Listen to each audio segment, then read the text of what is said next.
അസമിൽ ഭരണം പോകാനുള്ള എല്ലാ വഴിയും ബി.ജെ.പി. തേടിപ്പിടിക്കുകയാണ്. അതായത് ചിലർ വരുമ്പോൾ ചരിത്രം വഴിമാറുമെന്നൊരാപ്തവാക്യം അസാമിൽ അന്വർത്ഥമാകുകയാണ്. കഴിഞ്ഞ ദിവസം നമ്മൾ ഇതിനെക്കുറിച്ച് വ്യക്തമായി പറഞ്ഞതാണ്. അസമിൽ പുതിയ രേവന്ത് റെഡ്ഡി ഉദയം ചെയ്തു എന്നുള്ള കാര്യം. ഗൗരവ് ഗൊഗോയ് MP എന്ന 42 വയസ്സുകാരൻ. അതോടെ അസം മുഖ്യമന്ത്രി ഹിമന്ത് ബിശ്വ ശർമ്മയുടെ നാളുകൾ എണ്ണപ്പെട്ടതിന്റെ സൂചനയാണ് ലഭിക്കുന്നത്.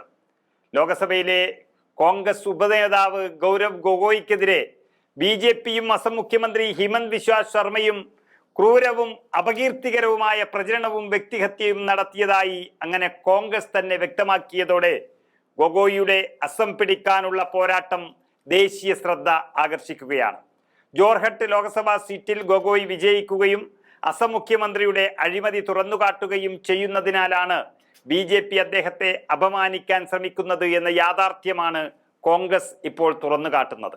അസം മുഖ്യമന്ത്രി ന്യൂഡൽഹിയിലെ തൻ്റെ പരമോന്നത നേതാവിനെ പോലെ തന്നെ അപകീർത്തിപ്പെടുത്തൽ, വളച്ചൊടിക്കൽ, വഴിതിരിച്ചുവിടൽ എന്നിവയിൽ അഗ്രഗണ്യനാണെന്നും 1 വർഷത്തിനകം അസം ജനത ആ മുഖ്യമന്ത്രിയെ മുൻ മുഖ്യമന്ത്രിയാക്കുമെന്നും കോൺഗ്രസ് ഉറപ്പിച്ചു പറയുകയാണ്.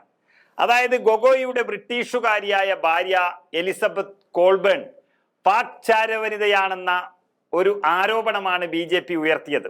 എലിസബത്ത് കോൾബേണിന്റെ പാക് ബന്ധത്തെക്കുറിച്ചുള്ള ആരോപണങ്ങൾ അന്വേഷിക്കാൻ പോലീസ് കേസ് രജിസ്റ്റർ ചെയ്യാനും പ്രത്യേക അന്വേഷണ സംഘത്തെ രൂപവൽക്കരിക്കാനും സാധ്യതയുണ്ടെന്നാണ് മുഖ്യമന്ത്രി ശർമ്മ പറഞ്ഞത്.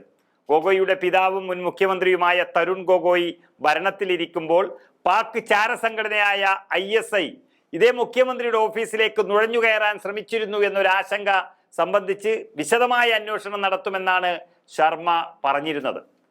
എന്നാൽ ലോകസഭയിലെ ഉപനേതാവായ ഗൗരവ് ഗൊഗോയി അസമിൽ നിയമസഭയിൽ കോൺഗ്രസിനെ നയിക്കുമെന്ന് ഏതാണ്ട് ഉറപ്പായൊരു സാഹചര്യത്തിൽ സമനില തെറ്റിയതുപോലെയാണ് ബി.ജെ.പി. നേതാക്കളുടെ പ്രതികരണം.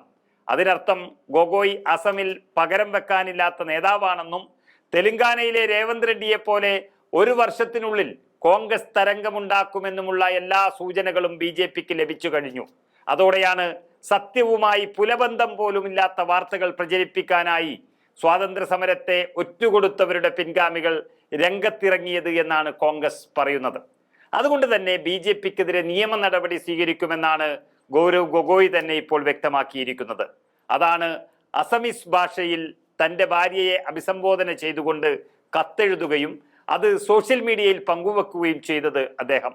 ഏതായാലും അടുത്ത വർഷം നടക്കുന്ന അസം നിയമസഭാ തെരഞ്ഞെടുപ്പിൽ ഇപ്പോൾ തന്നെ ഒരു പടി മുന്നിൽ നിൽക്കുന്ന മുഖ്യമന്ത്രി സ്ഥാനാർത്ഥിയായി ഗൗരവ് ഗൊഗോയ് മാറിയിരിക്കുകയാണ്. ഇതാണ് ബി.ജെ.പിയെ വിരളി പിടിപ്പിക്കുന്നത്.